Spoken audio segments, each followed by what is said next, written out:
ঠিক আছে আম পেকে গেছে। কি বাবা চুপ কর না, একটু চুপ কর। আমার ভয় লাগে ভাই, লোকের কাছ থেকে এরকম এই দিন আমার কাছে ভালো না। আম হচ্ছে ভালো না, ভালো না। এ ধর ধর ধর ধর করে আম পাকা আম পারি। বাড়ি গিয়ে কাটবো, ঠিক আছে? এই আমগুলো একদম মিষ্টি হয় খেতে। বড় গাছ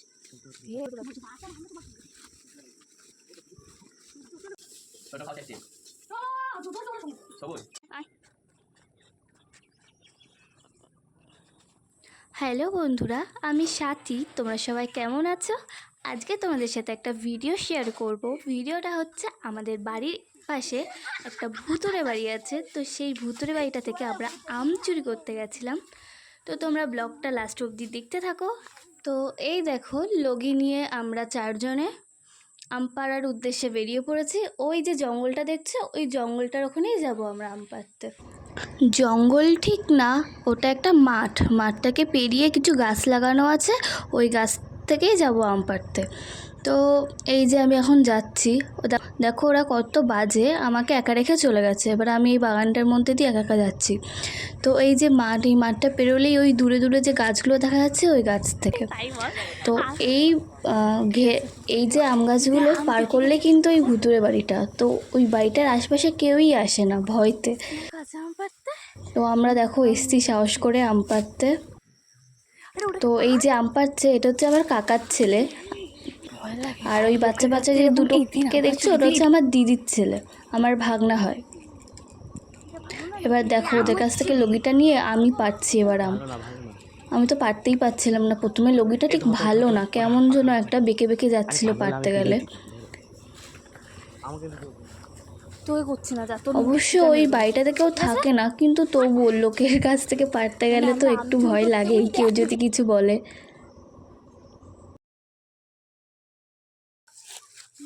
প্রথমে তো আমার কাকার ছেলে হচ্ছে আমার ভাই হয়, আমার থেকে অনেক ছোট। তো ও তো প্রথমে আসতেই চাইছিল না, ভয়তে, যে ওখানে গেলে নাকি ওকে ভূতে ধরবে। তো আমি জোর করে নিয়ে এসেছি যে চ কিছু হবে না, আমি যাই মাঝে মাঝে আমগুলো পাড়তে। আর এই গাছের আমগুলো না খুবই বাজে, মানে কাঁচাতে খুব ভালো, কিন্তু পেকে গেলে এত আশা এর ভেতরে, খাওয়াই যায় না, বিচ্ছিরি আমগুলো। তো ভেবেছিলাম এখনও কাঁচা আছে, সেই ভেবেই এসেছিলাম কাঁচা আম পাড়বে, কাঁচা আম পাড়তে, দিদি টক ডাল রান্না করবে সেই জন্য। কিন্তু এসে দেখি দেখো আমগুলো পুরো পেকে গেছে।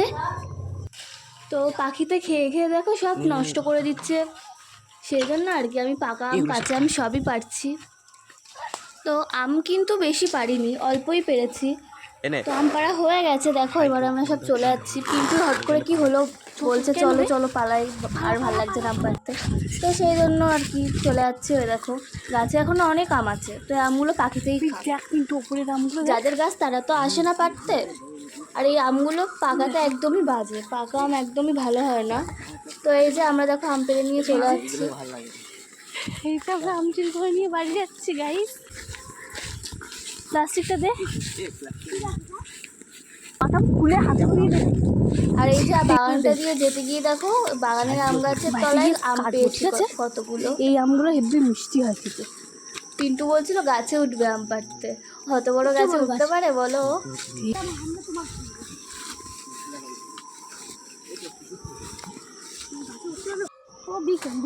আর এই যে দেখো আমার দিদির ছেলে, এটা হচ্ছে আমার দিদির বড় ছেলে, এরা কিন্তু জমজ। যে গাছটাতে গেছিলাম আম চুরি করতে, ওই গাছের মালিক নেই, ওই গাছের কোনো মালিক নেই, ওই বাড়িটাতে কেউ থাকে না, ওটা ভুতুড়ে বাড়ি হিসেবে পরিচিত। বড়, ওটা ভুতুড়ে বাড়ি হিসেবে পরিচিত, ওই বাড়ির আশপাশে কেউ যায় না, আমরা গেছিলাম। যদি ভূতে ধরতো আমাদের তাহলে কি হতো বলো তো? তো যাই হোক, এনেছি, আগেও গেছি আমরা অনেকবার, পেরেছি ওই গাছটা দিয়ে। আমি চুরি করে এখনও গরুর পেছনে লেগেছে।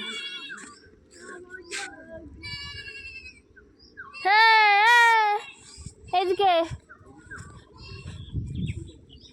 এখন বাড়ি যাই, এইদিকে বাড়ি। এ পিন্টু, আম কাটবো আয়।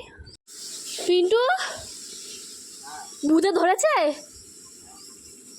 কটা ভূতে ধরলো আর কি কি ভূত? ভূতগুলোর নাম কি? চন্দ্রমল্লিকা, শাকচুন্নি, টাকলা শাকচুন্নি, পেতনি বুড়ি। তোকে নাকি রোজ ভূতে ধরে? এই দেখ বৌমাং করো না। তুই বললি তো যে তোর ভূতে ধরে নাকি। তো এই যে এবার আমগুলোকে ঢেলে দিদিকে দেখাচ্ছি যে এই দেখ দিদি কত আম নিয়ে। আসলে আমরা যারা একটু গ্রাম এলাকায় থাকি না, তারা এইসব আম লিচু এইসব না কখনো কিনে খায় না, সবই পাশে গাছে হয়, নিজেদের গাছ থাকে, সেখান থেকেই পেড়ে পেড়ে খাই আমরা। আমাদের বাড়ির কাছে আছে আম গাছ, কিন্তু এবছর না আমাদের আম গাছে অনেক গোল হয়েছিল, কিন্তু একটাও আম দাঁড়ায়নি, হয়নি। সেই জন্য আর কি লোকের কাছে গিয়ে পাচ্ছি।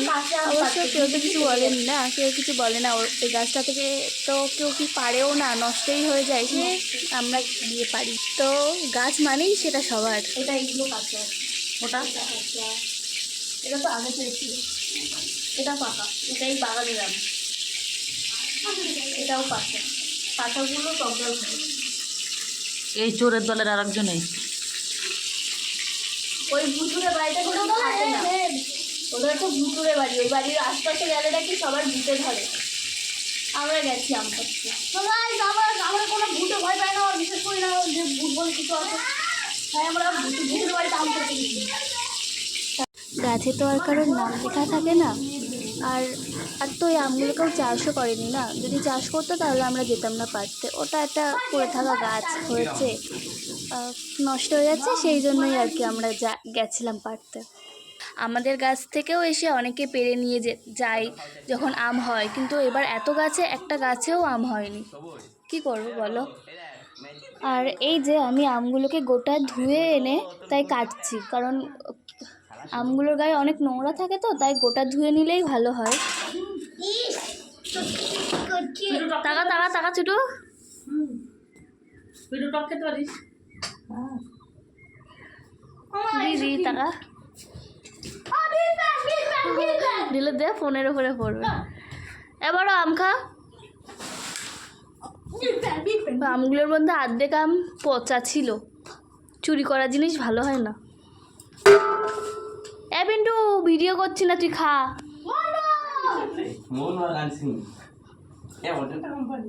ভিডিও করছি না সত্যি, তুই খা। এনে খা খা, তোরা ভিডিও করছি না। এই যে এই আমটা বাড়ি দিবি না, খেলবি 150 টাকা।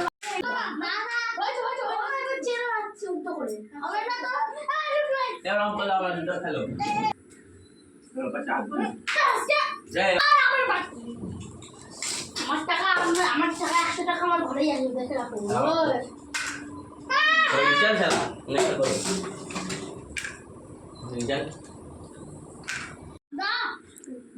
এ তোরা আম খা। ওর মধ্যে কাঁচা আমও দিয়েছি কেটে, দুগুলো লাল মানে হলুদ হলুদ হয়ে গেছে।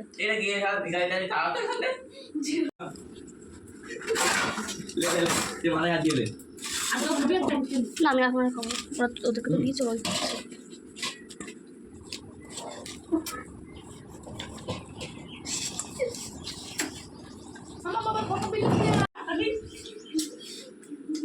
এইগুলো গরুটাকে দিয়ে আসবো এখন, চলো যাওয়া যাক।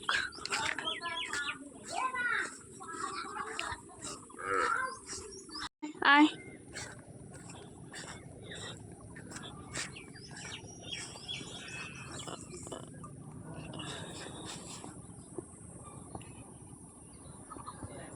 গরুর বাছুরটা কি কিউট না? এ কিন্তু এখনো ছোট, মানে কয়দিন আগেই হয়েছে, এর মধ্যে খেতে শিখে গেছে দেখো।